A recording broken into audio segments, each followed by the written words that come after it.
Asia কাপকে সামনে রেখে বাংলাদেশ দলের প্রস্তুতি চলছে জোরে সোরে। দীর্ঘ ৬ আগস্ট শুরু হওয়া বিশেষ ফিটনেস ক্যাম্প ইতোমধ্যে শেষ হয়েছে।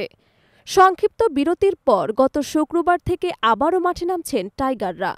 কয়েকদিন ঢাকায় স্কিল অনুশীলনেও মনোযোগী ছিলেন ক্রিকেটাররা।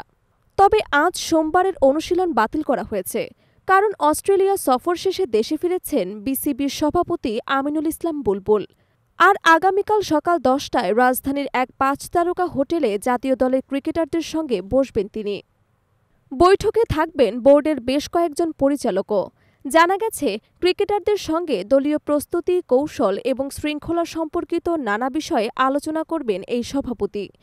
একই সঙ্গে দেবেন প্রয়োজনীয় দিক নির্দেশনা। বিসিবির একটি সূত্র বিষয়টি নিশ্চিত করেছেন। সভা শেষে সন্ধ্যার ফ্লাইটে ক্রিকেটাররা সিলেটের উদ্দেশ্যে রওনা হবেন। লাক্কাতুরায় আগামী ২০ আগস্ট থেকে শুরু হবে আসন্ন নেদারল্যান্ডস সিরিজ এবং এশিয়া কাপকে সামনে রেখে মূল অনুশীলন। এর আগে গত শুক্রবার ঢাকায় শুরু হওয়া ক্যাম্পে প্রথমবারের মতো যোগ দেন power hitting coach Julian Wood. তার সঙ্গে কাজ করেছেন লিটন দাস, শান্ত, মিরাজসহ জাতীয় দলের ব্যাটাররা। এশিয়া কাপের আগে এই অনুশীলন পর্ব টাইগারদের জন্য অত্যন্ত গুরুত্বপূর্ণ। বোর্ড সভাপতির উপস্থিতি এবং দিক নির্দেশনা ক্রিকেটারদের মনোবল আরও উঁচু করবে বলে আশা করা হচ্ছে।